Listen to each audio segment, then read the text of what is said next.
تو معاشرے کی اگر تربیت کرنی ہے جو ان 9 دنوں میں گفتگو ہوگی، معاشرے کی تربیت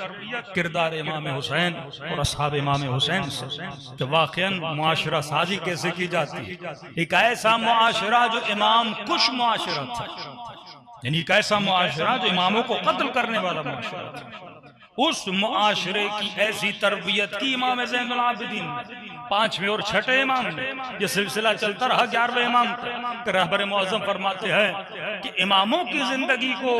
ایک امام کی صورت میں دیکھا کر، ایک ہدف امیر المؤمنین کا تھا، وہ پورا ہوا، امام حسن کو ہینڈ اوور کیا، امام حسن نے اپنے وظائف کو پورا کیا، امام حسین کو دیا۔ امام حسین نے اس مردہ معاشرے کو، وہ معاشرہ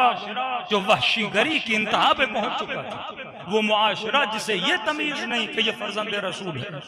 وہ معاشرہ جسے نبی یہ سکھا کر جاتے ہیں کہ تم نے میری آل سے مودت کرنی، اور امام حسین اگر پوچھتے ہیں اپنے تیسری ملاقات میں ابن سعد سے کہ بتا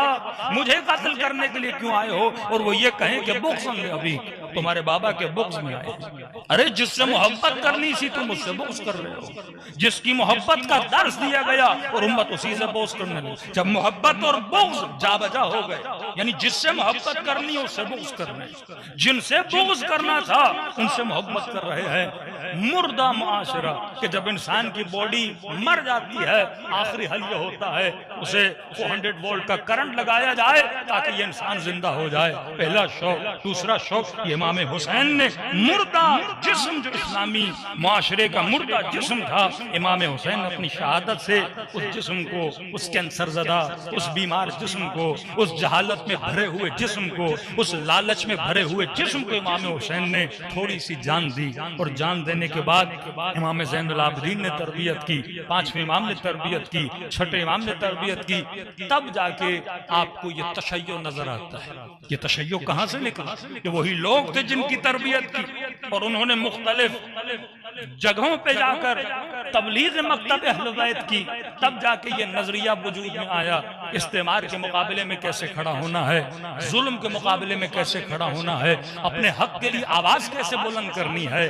مردہ معاشروں سوسائٹیوں کو زندہ کیسے کرنا ہے۔ یہ مکتب امام حسین کا درس تھا، اور اسی مکتب سے اثر لیتے ہوئے خمینی نے یہ ثابت کیا کہ واقعاً اگر انسان چاہے تو معاشرے میں اسلامی نظام کو پیدا کر سکتا ہے، اسلامی نظام کی جڑوں کو مضبوط کر سکتا ہے، جوانوں کے ذہنوں کو انقلابی بنا سکتا ہے۔ کتنی بھی تکلیفیں آ جائیں، کہ شعب ابی طالب میں تکلیفیں نہیں تھیں، کہ بھوک انہوں نے نہیں دیکھی، کہ افلاس انہوں نے نہیں دیکھی، جس بی بی کو ملکۃ العرب کہا جاتا تھا جب دنیا سے جائیں تو کفن کے لیے پریشان ہوں، کیا انہوں نے تکلیفیں نہیں دیکھی؟ اللہ کہتا ہے یہ دین ہے،